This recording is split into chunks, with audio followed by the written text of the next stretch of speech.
மனிதர்கள் மற்றும் மனித உருவிலான ரோபோக்கள் பங்கேற்க உள்ள மிகப்பெரிய மாரத்தான் போட்டியை நடத்த சீனா திட்டமிட்டுள்ளது. சீன தலைநகர் பெய்ஜிங்கின் டாக்சிங் மாவட்டத்தில் 21 கிலோமீட்டர் தூரத்தை கடக்கும் மிகப்பெரிய மாரத்தான் போட்டி வரும் ஏப்ரல் மாதம் நடத்த திட்டமிடப்பட்டுள்ளது.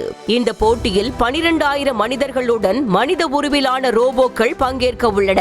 அதில் முதல் 3 இடம் பிடிப்பவர்களுக்கு பரிசு வழங்கப்படும் எனவும் தெரிவிக்கப்பட்டுள்ளது. இத்தகைய மாரத்தான் போட்டி விளையாட்டு மற்றும் ரோபோட்டிக்ஸ் துறையில் திருப்புமுனையை ஏற்படுத்தும் என்றும் சீனா தெரிவித்துள்ளது.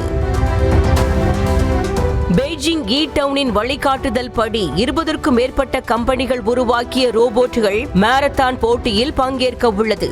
மேலும் மனித உருவில் 2 கால்கள் கொண்டு நடக்கும் ரோபோக்களுக்கு மட்டுமே அனுமதி என்றும், மனித உருவில் இருந்தாலும் சக்கரங்கள் பொருத்தப்பட்டுள்ள ரோபோட்களுக்கு போட்டியில் பங்கேற்க அனுமதி இல்லை என்றும் மாரத்தான் போட்டி ஒருங்கிணைப்பாளர்கள் தெரிவித்துள்ளனர்.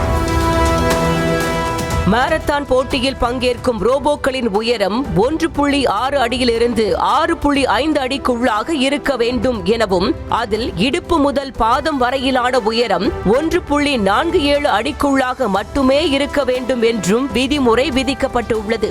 போட்டியில் ரிமோட் கண்ட்ரோல் மற்றும் முழுமையாக தானியங்கி முறையில் இயங்கும் 2 வகை ரோபோக்களுக்கும் அனுமதி வழங்கப்பட்டுள்ளது.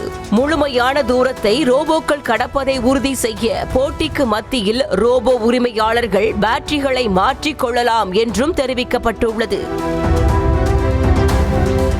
இந்த நிலையில் மணிக்கு 10 கிலோமீட்டர் வேகத்தில் ஓடும் திறன் கொண்ட டியாங்கோங் என்று பெயரிடப்பட்ட மனித வடிவ ரோபோ மாரத்தான் போட்டியில் கவனம் பெறவுள்ளது. மனித உருவ ரோபோக்களுக்கு சீனா தரும் முக்கியத்துவத்திற்கான காரணங்கள் வெளியாகியுள்ளன. மக்கள் தொகை மற்றும் பொருளாதாரத்தில் சீனா சந்தித்து வரும் சவால்களை ஈடுகட்ட மனித உருவ ரோபோக்கள் மீது சீனா கவனம் செலுத்தி வருவதாக கூறப்படுகிறது. மேலும் சீனாவில் வயதானவர்களின் எண்ணிக்கை அதிகரிப்பால் பணியாளர்கள் எண்ணிக்கை குறைந்து வருகிறது. நிலையான பொருளாதார வளர்ச்சி மற்றும் தற்சார்பை தக்க வைத்துக் கொள்ள முழுமையான தானியங்கி முறைக்கு சீனா அதிக முதலீடு செய்துள்ளது. வரும் ஆகஸ்ட் மாதம் மனித உருவ ரோபோக்களை கால்பந்து உள்ளிட்ட விளையாட்டுகளிலும் ஈடுபடுத்த சீனா திட்டமிட்டுள்ளது.